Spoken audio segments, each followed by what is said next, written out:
સુરેન્દ્રનગર જિલ્લાના ચુડા તાલુકામાં તલાટીઓની ગેરહાજરીથી વિદ્યાર્થીઓ પરેશાન।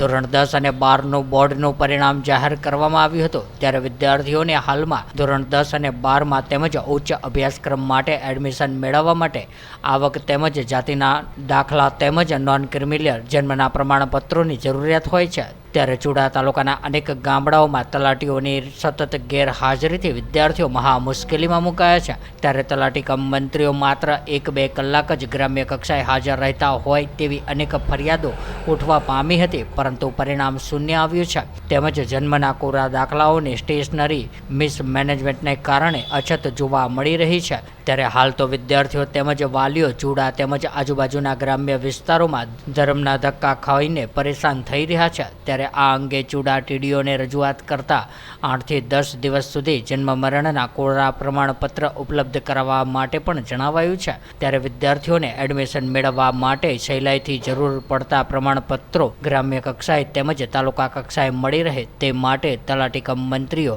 ચુડા સહિત ગ્રામ્ય વિસ્તારોમાં હાજર રહે તેવી માંગ પણ ઉઠવા પામી હતી।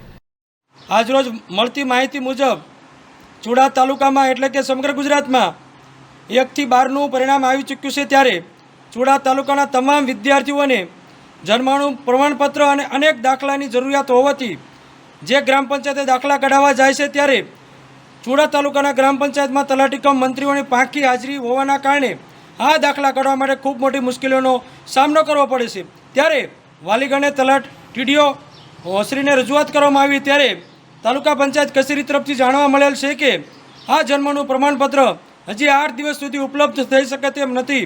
ત્યારે મારી ટીડીઓ અને મામલતદારશ્રીને નમ્ર વિનંતી છે કે આ જન્મનું પ્રમાણપત્ર તાત્કાલિક ધોરણે ઉપલબ્ધ કરવામાં આવે, તેમજ આપના તમામ તલાટી કમ મંત્રીશ્રીને તાકીદે સૂચના આપવામાં આવે કે જ્યાં સુધી વિદ્યાર્થીઓનું એડમિશનનું કામ પૂરું ના પડે ત્યાં સુધી તમામ તલાટી કમ મંત્રી પોતાના ગ્રામ પંચાયતના હેડક્વાર્ટર ઉપર ફરજિયાત હાજરી આપે એવી આશા રાખીએ છીએ।